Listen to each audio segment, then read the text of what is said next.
Mmoja kati ya tetesi kubwa za usajili barani Ulaya, mshambuliaji wa Paris Saint-Germain na timu ya taifa ya Ufaransa Badi Bakola ameripotiwa kufikia makubaliano ya awali ya kujiunga na majogoo wa Anfield Liverpool. Hata hivyo, uhamisho huo bado uko shakani kutokana na tofauti kubwa ya thamani ya ada inayotakiwa na PSG na kiwango ambacho Liverpool iko tayari kulipa. Ikiwa makubaliano yatafikiwa, dili hilo linaweza kuwa miongoni mwa usajili wenye mvuto mkubwa katika dirisha la usajili. Hatua ya Bakola kuelekea Anfield inaweza kulazimisha Paris Saint-Germain kuingia sokoni kutafuta mbadala ya kiungo cha juu. Taarifa zinaeleza kuwa mabingwa hawa ligi wani wameanza kumfuatilia winga chipkizi wa Ivory Coast Yan Diomande anayekipiga RB Leipzig. Hata hivyo, PSG italazimika kushindana na Real Madrid ambao pia imeonyesha nia kumsajili nyota huyo mwenye umri wa miaka 19 anayechukuliwa kuwa moja ya vipaji vinavyoibukia kwa kasi barani Ulaya. Kwa upande mwingine, Real Madrid imeweka wazi msimamo wake kuhusu Vinicius Junior kwa kusisitiza kuwa haina mpango wa kumuuza mshambuliaji huyo Brazili licha ya mkataba wake kusalia wa muda mfupi. Viongozi wa klabu hiyo wanaamini kuwa mazungumzo ya kuongeza mkataba yanaendelea katika mazingira mazuri na wana uhakika Vinicius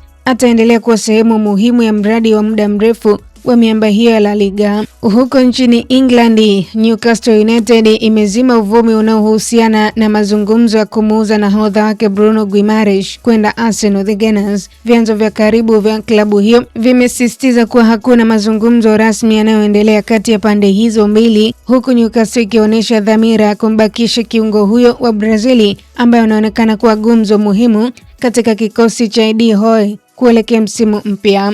Wakati huo huo, Bayern Munich imeonyesha msimamo usioyumba kuhusu mustakabali wa Luis Diaz licha Al Hilal kuendelea kuvutiwa na huduma za mshambuliaji huyo wa Colombia. Mabingwa hawa Bundesliga hawana mpango wa kumuuza. Aidha, Diaz mwenyewe ameripotiwa kuhakikishia viongozi wa Bayern Munich kuwa anataka kuendelea kuitumikia klabu hiyo, jambo linalopunguza uwezekano wa kuondoka kwake katika dirisha hili la usajili. Kwa update mbalimbali za kimichezo kimataifa, endelea kutufuatilia kwenye mitandao ya kijamii Instagram, Facebook, X, tufollow kama Kasako Media. Jina langu naitwa Official Diaga.